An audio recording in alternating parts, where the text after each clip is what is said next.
Mayang buntag mga antig angkol. So for this video ay muulit o tagtabok parang bakasyon. So while get huyot tagsakyanan, so matod niya nga masakyan sa ingkot-ingkot sa tata. So pagkalabay sa tulo ka oras, so mauna ni nilarga nami pasungod sa tabok sa barangay Katadman. So og nakalabay nami sa Basol Island diri sa dapit sa may Surigao City. Kami nga way jud og ulit tagtabok ba kay makatilaw na pud tag presyo ng isda. Ug makakilaw-kilaw dayon ug makasugba pa jud pirada na. Anong gusto jud na ako muli sa amo kay fresh man jud mga isda dito di na kamahayan, mayo na magtabok, di ba? Fresh pang hangin o gana pod ang mga palibot. Ug makarelax pa jud tagtarong dito dugay-dugay na pud ko wala ka uli sa amo kay eskwela man ko diri sa Surigao. So mao na magpanikad na pud ako og siki. Akilaw na jud ta. So diri atud banda hapit na may makabot sa amoa. Nalabdyan na namang barangay Libwak. Lantaw jud ang bugoy flex flex dayon kay hapit naman yang ngisi-ngisi kay hapit na dama ka uli. Hapit-hapit na jud mi sa amoa kay layo-layo na mi sa Surigao City. So diring banda mao nang amo umahan naa diyaan mga tinanom ni mama nakalibre og kamuti. So ubos na mao nang among kaliguanan ug nakalabi na mi sa bilat. So hapit-hapit na jud puro sa taan nig hapit-hapit na ba. Layo pa man bagandong. Hapit-hapit na lagi kol tawa labi na nato ang bungsod kay nakalabi naman tag bungsod flex flex dayon. Mao jud ning akong ganan muli sa amoa ba kay ang dagat perting tinawa o tanawa. Kita jud nimo ang mga bato-bato ba o mga coral reefs.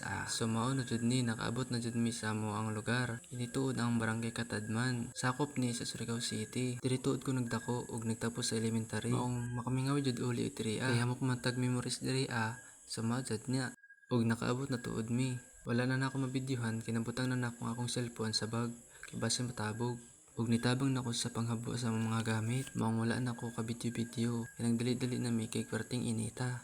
Kay gikan man tag biyahe relax lang sa ug lingkuran ta anay luway kapabot dapat kita kila mama ug papa. Kay niya naman sila mama ug papa mga musta jud ta. Mao tuod niya nga akong mama si Mama Rosalie. Ug ako na dayong gihatag ang gipadayag sa akong kuya si Mama perting lipaya. Ug nigawas dayon ang akong papa, ang akong papang pinakagwapo. While ga-stress ta kila mama ug papa, ang akong tiya nagparamdam dayon. Kita gutom na daw siya. Mao nang giingnan ko si papa na lutuan na dayon ang manok.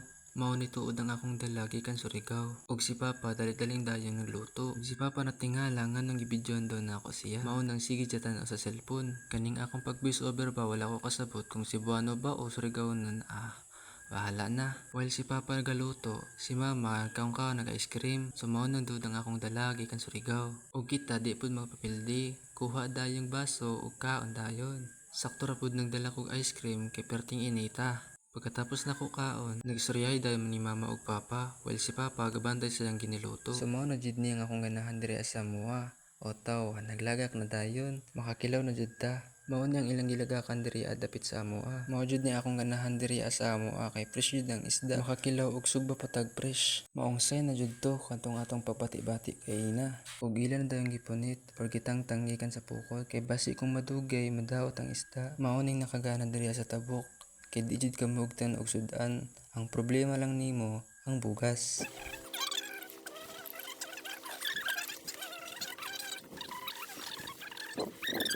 Maong nitabang na dayon ko pagpunit. Nakatabo naman tag isda habhab na dayon kay perting gutuman na. Mao tuod niyang akong primerong video kaya pagpalo na mo og comment below para sa part 2. Salamat.